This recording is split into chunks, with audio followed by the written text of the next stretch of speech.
एक तीर से दो निशाने ये चंद्रशेखर आजाद ने किए।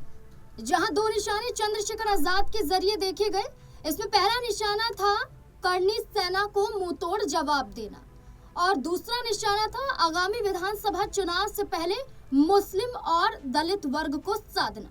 दरअसल 15 मार्च को कांशीराम की जयंती थी और साथ ही साथ आजाद समाज पार्टी की 6ठी स्थापना दिवस भी था और इसी मौके पर बाराबंकी में चंद्रशेखर आजाद का एक कार्यक्रम भी था।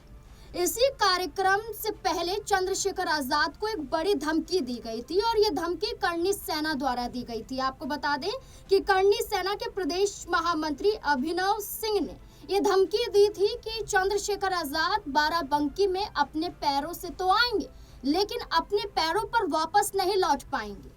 और अभिनव द्वारा ये आरोप लगाए गए कि चंद्रशेखर आजाद स्वर्ण वर्ग के विरोधी हैं, वो हिंदुत्ववाद के विरोधी हैं, वो दलितों के मसीहा भी नहीं है, सिर्फ मुस्लिमों के हितैषी बनकर रहना चाहते हैं।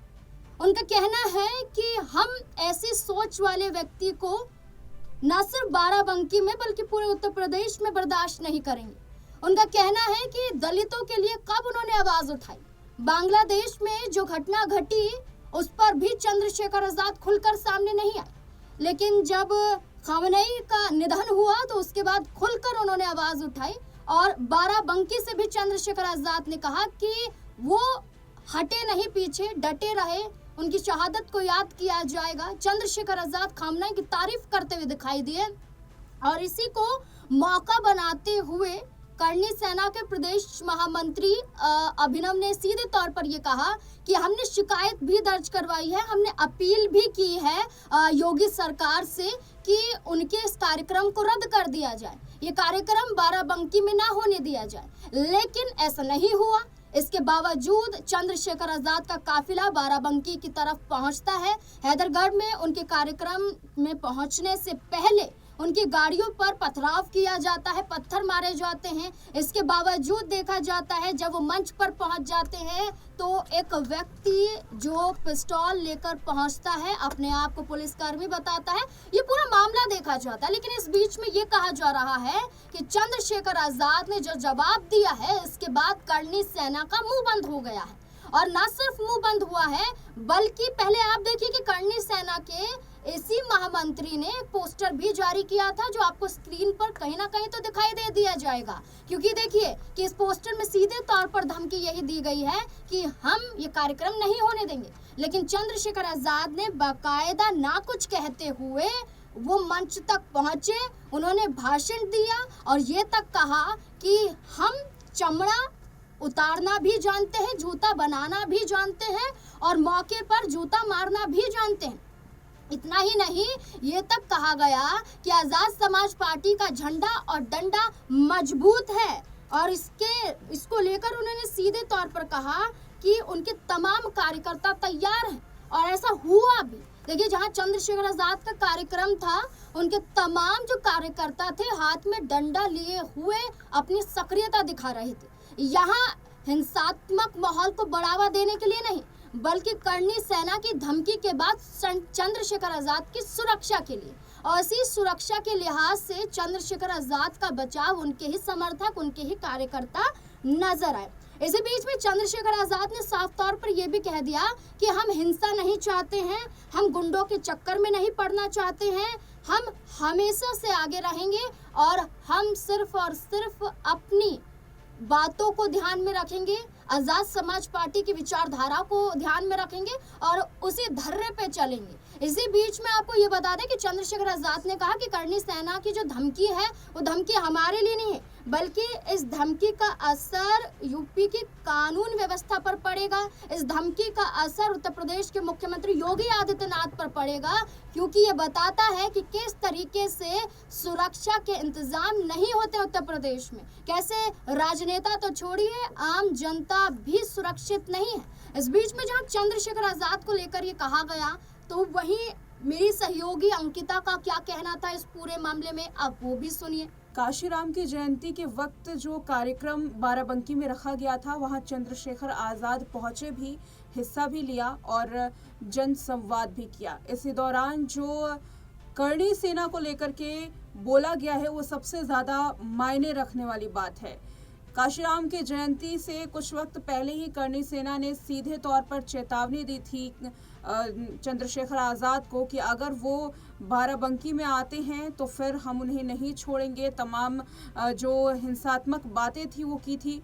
और अब जैसा कि देखा गया काशीराम की जयंती के वक्त जब वहां पर मौजूद हुए चंद्रशेखर आज़ाद, वहां पर मुलाकात की, कार्यक्रम में शामिल हुए और वहां से वापस लौटे भी। लेकिन इसी बीच में उन्होंने जो बातें कही हैं कि हम चमड़ा निकालना भी जानते हैं, चमड़े से जूता बनाना भी जानते हैं और वक्त पड़े तो सर पर मारना भी जानते हैं, ये उसका एक कहा जाए रिएक्शन था जो करणी सेना ने चंद्रशेखर आज़ाद को लेकर के बयान दिया था। सीधे तौर पर यहाँ चंद्रशेखर आज़ाद खुले तौर पर दिखाई दिए कि कैसे वो आज़ादी से आते हैं, अपने कार्यक्रम को करते हैं और चले जाते हैं। तो यहाँ पर उनका एक वर्चस्व दिखाई देता है, एक रुतबा दिखाई देता है कि आप कुछ भी कर लीजिए, कैसे भी धमकी दे दीजिए, लेकिन हम ना तो डरेंगे और ना ही हमारे साथ कुछ गलत होगा। हालांकि इस दौरान देखा भी गया कि कैसे एक खुद को पुलिस कहने वाला एक जो सिपाही है वो आता है और हमला करने की कोशिश करता है, लेकिन वक्त रहते उसे भी दबोच लिया जाता है, पूछताछ की जाती है। तो तमाम जो जांच में निकल कर सामने आता है कि कैसे नुकसान पहुंचाने की कोशिश की जा रही थी चंद्रशेखर आज़ाद को, और ये बयान उस वक्त में सामने आया है। ये अपने आप में बड़ी बात है कि चंद्रशेखर आज़ाद किसी भी तरीके से डरे नहीं हैं और यकीनन इसका फ़ायदा जो है वो आने वाले वक्त में उत्तर प्रदेश के विधानसभा चुनाव में भी देखने के लिए मिल सकता है। चंद्रशेखर आज़ाद लगातार अपने जो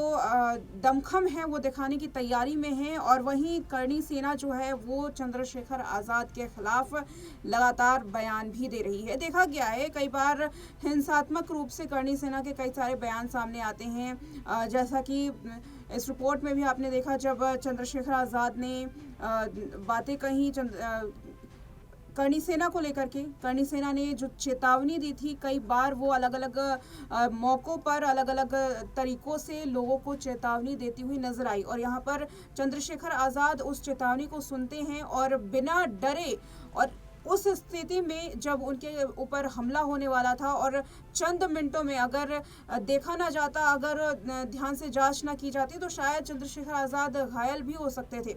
ऐसी स्थिति में अगर वो इस तरीके की बात करते हैं तो इससे ये समझना ज़रूरी है कि उनकी तैयारी कैसी है, वहाँ के जो लोग हैं वो चंद्रशेखर पर कितना भरोसा कर रहे हैं और उनकी तैयारी और लोगों का भरोसा ही उनका जो आत्मविश्वास है वो आगे चल करके हो सकता है उत्तर प्रदेश के चुनाव में एक नया आयाम बुनने की कोशिश करे। देखिए, सबसे बड़ी बात यह है कि जो भी घटना घटी, चंद्रशेखर आज़ाद का बयान सामने आया, लेकिन जो दूसरा बिंदु था जहां कहा गया कि एक तीर से दो निशाने, दूसरा निशाना था कि वो मुस्लिम दलितों को साध गए, बाराबंकी में साध गए, पूरे उत्तर प्रदेश में साध गए।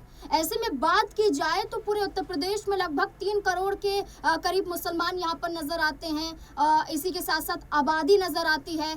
20 से 50% की बात करें तो पश्चिमी यूपी में नजर आता है। तो आप देखिए कि पूरा प्रभाव चंद्रशेखर आज़ाद ने एक बयान से कर दिया है। खमनेई का जिक्र करते हुए, मुसलमानों को साधते हुए, दलितों को साधते हुए, करणी सेना को धमकी देते हुए और बीजेपी को मुंह तोड़ जवाब देते हुए। साथ ही साथ सूत्रों के हवाले से ये भी माना जा रहा है कि जब ये बयान आया, चंद्रशेखर आज़ाद का कार्यक्रम पूरा हो गया, इसके बाद यहाँ एक एक्शन लिया गया। ये एक्शन करणी सेना के महासचिव संतोष सिंह राजपूत के जरिए लिया गया। ये कहा जा रहा है कि जो महामंत्री थे, करणी सेना के प्रदेश महामंत्री, उन पर एक्शन लिया गया और संगठन से निष्कासित कर दिया गया। इसके लिए एक पत्र भी जारी किया गया। ये तक यहाँ पर तमाम दावे किए गए चंद्रशेखर आज़ाद के इस कार्यक्रम के बाद। तो माना जा रहा है कि चंद्रशेखर आज़ाद का जो पूरा माहौल उत्तर प्रदेश में है वो बनता हुआ नजर आ रहा है और इस बीच में एक बड़ा मौका चंद्रशेखर आज़ाद को मिल गया है, क्योंकि उन्होंने कहा है कि बीजेपी के भ्रष्टाचार, होती हत्याओं के बीच में आने वाला विधानसभा चुनाव बहुत बड़ा बदलाव चाहेगा और चंद्रशेखर आज़ाद इसी बदलाव के साथ बाराबंकी में एक दहाड़ लगाते हुए नजर आए और करणी सेना को मुंह तोड़ जवाब दिया। एक्शन ये हुआ कि अब ये रिपोर्ट निकल कर सामने आ रही है कि वही जो महामंत्री हैं उनको संगठन से निष्कासित कर दिया गया है। तो क्या ऐसे में चंद्रशेखर आजाद की बड़ी जीत है, बिना कुछ ऐसी हरकत करते हुए जहां हिंसात्मक हो। क्योंकि देखिए करनी सेना के जरिए सीधी धमकी दे दी गई। अब देखिए कि करनी सेना ने ना तो यहाँ पर कोई चर्चा की, ना ही कोई ऐसा कदम उठाया कि चलिए शांतिपूर्वक तरीके से बातचीत की जा रही। सीधी धमकी दी जाती है कि चंद्रशेखर आजाद को घुसने नहीं देंगे, पैर तोड़ देंगे, पैर वापस नहीं जाएंगे। लेकिन चंद्रशेखर आजाद ने डरते हुए हार नहीं मानी और सीधे तौर पर उन्होंने कहा कि हम ऐसी चीज़ों से नहीं डरते हैं और हम और भी मजबूत हैं। और इसी मजबूती के साथ आपको क्या लगता है कि क्या आगामी विधानसभा चुनाव में चंद्रशेखर आजाद क्या अपना डंका बजा पाएंगे उत्तर प्रदेश में या फिर नहीं? इस पूरे मुद्दे को लेकर आपको क्या लगता है? क्योंकि उत्तर प्रदेश में विधानसभा चुनाव से पहले पंचायत चुनाव भी होने वाले हैं और बसपा सुप्रीमो मायावती के जरिए बड़ा ऐलान कर दिया गया है और ऐलान के साथ साथ सपा और कांग्रेस का गठजोड़ भी नजर आ रहा है और भारतीय जनता पार्टी अपने दलों के साथ दिखाई दे रही है। लेकिन अकेले हैं चंद्रशेखर आजाद और उनका रुतबा बाराबंकी में नजर आया। और इसी मुद्दे को लेकर क्या लगता है कि ये रुतबा आगे भी यहाँ पर कायम रहेगा या फिर नहीं? अपनी राय कमेंट सेक्शन में जरूर दें। देखते रहे SPN9 न्यूज़। धन्यवाद।